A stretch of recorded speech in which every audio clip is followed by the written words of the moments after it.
Hi folks, welcome to my channel, The Average Dermadoc. Let's begin the show. Retinoids.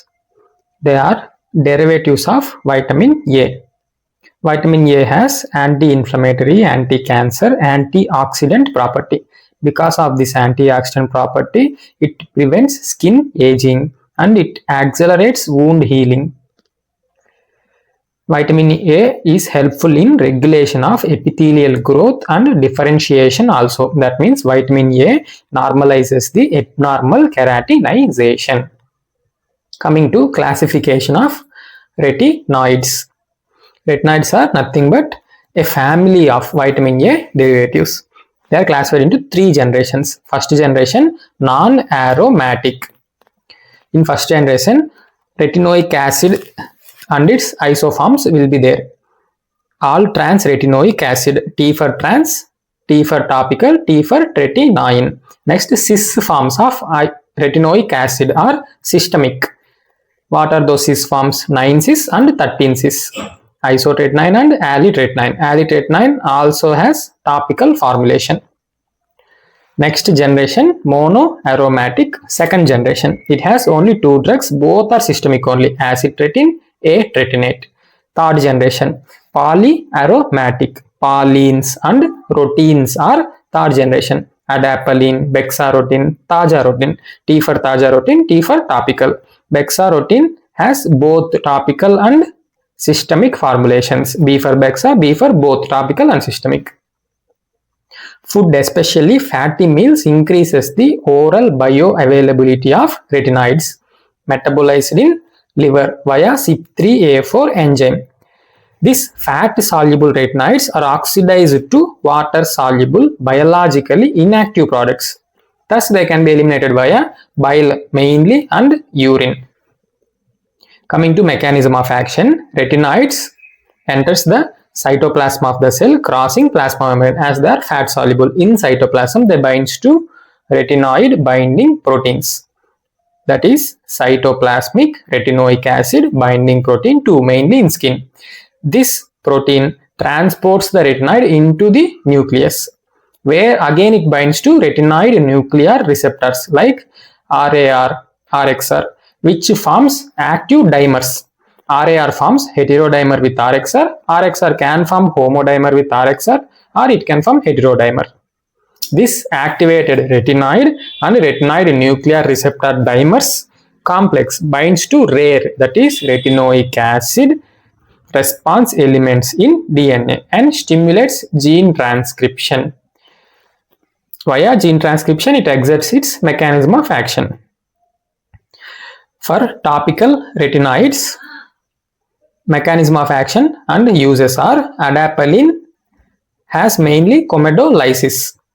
This adapalene is chemically stable, more lipophilic. Hence, it is more lipophilic. It enters follicular ostium very quickly and dissolves in sebum without any systemic absorption. Coming to its FDA approved uses, acne, off-label uses, actinic keratosis and hyperpigmentation. Tretinoin is photolabile, not that much stable as adapalene. Tretinoin also has comedolysis action.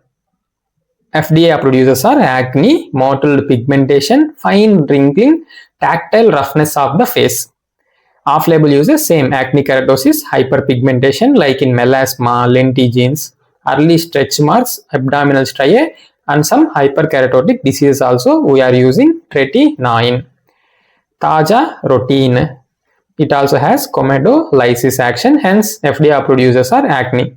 It also normalizes the differentiation and proliferation of keratinocytes in psoriasis. Hence, FDA approval uses for psoriasis, which is less than 20%. Off-label uses like cutaneous T-cell lymphoma, hyperpigmentation, genodermatosis like lamellar ichthyosis, erythrokeratoderma variabilis. Tajarotin is a prodrug of tajarotenic acid. Only binds to RAR. It has teratogenic property and increases photosensitivity of skin. First three topicals, same use. FDA approved use is for acne. Off-label use for hyperpigmentation. Coming to alitretinoin, it is also teratogenic. It inhibits Kaposi sarcoma cells. Hence, FDA approved use is AIDS-associated Kaposi sarcoma. Off-label use is non-AIDS-associated Kaposi sarcoma, photoaging, and hand dermatitis. We should avoid DEET with alitretinoin as it causes toxicity of DEET. Bexarotene. Same bexarotene also like alitretinoin, teratogenic, and we should avoid DEET. It increases the apoptosis by reducing survivin. It is used in cutaneous T-cell lymphoma in very early stages only, 1A, 1B. What are the adverse effects of topical retinoids? Most common dryness, erythema, scaling, pruritus, persistent burning, stinging sensation. So because to tackle this dryness, we should always counsel the patient to apply moisturizer and sunscreen also during daytime. Contraindications, any kind of retinoid, either it may be topical, systemic, pregnancy and lactation is absolute contraindication. Coming to systemic retinoids. Isotretinoin is used in nodulocystic acne. We all know that. It is also used in other acnes which are very resistant to treatment and has a tendency to scar. We can use isotretinoin. It works against all the 4 pathogenesis of acne. That is, it reduces sebocytes, S for sebum reduction, K for normalizes keratinization, I for anti-inflammatory action, N for it makes non-availability nutrients. It makes nutrients not available to the bacteria, indirect antibacterial action. As all the nutrients are available in sebum, it is reducing sebum. Indirectly, it also shows antibacterial property. Acitretin, we all know it is the drug of choice for pustular psoriasis. It is also used in erythrodermic severe recalcitrant plaque psoriasis.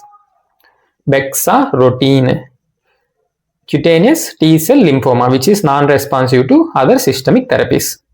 Off-label uses of systemic retinoids, just remember these broad headings: cornification-related diseases, rosacea-related diseases, neoplasias, chemoprophylaxis of neoplasias, and some inflammatory diseases also.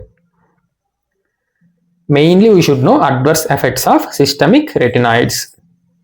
Teratogenic, it is idiosyncratic. That means not dose related. Even one tablet will be very dangerous. There is no minimal safe dose in pregnancy. Rest of all other side effects are reversible, dose dependent only. If we stop retinoids, they will become normal, they will resolve. Like mucocutaneous adverse effect, earliest and most common is dryness of skin mucosa, elevation of liver transaminases, serum lipids, leukopenia, central hypothyroidism, CNS side effects like headache, pseudotumor cerebri. This side effect will get enhanced if you give tetracyclines along with retinoids. So avoid tetracyclines with retinoids. Sexual dysfunction, depression. This depression is mainly seen with isotretinoin. We all know that diffuse interstitial skeletal hyperostosis, DISH. Based on adverse effects only, we will do investigations and monitoring. Urine pregnancy test because of teratogenicity, CBP, RFT, LFT, lipids. We can do X-ray also because it is affecting bones also. Then with follow-up, same investigations, monthly once we will do for 3 to 6 months. Then 3 months once we will do, except urine pregnancy test. It should be done every month. Contraindications for any drug: hypersensitivity, pregnancy and lactation, as it is teratogen. Relative contraindications include leukopenia, abnormal lipid profile, significant liver and renal dysfunction. Here we conclude entire retinoids rapid revision just to learn before exams. Every rapid revision video should be learnt in conjunction with normal full-length videos. Then only you will get some more content to write in exam. Remember the channel name. Don't forget to like, share and subscribe. Thank you. Hasta la vista. Das vidania.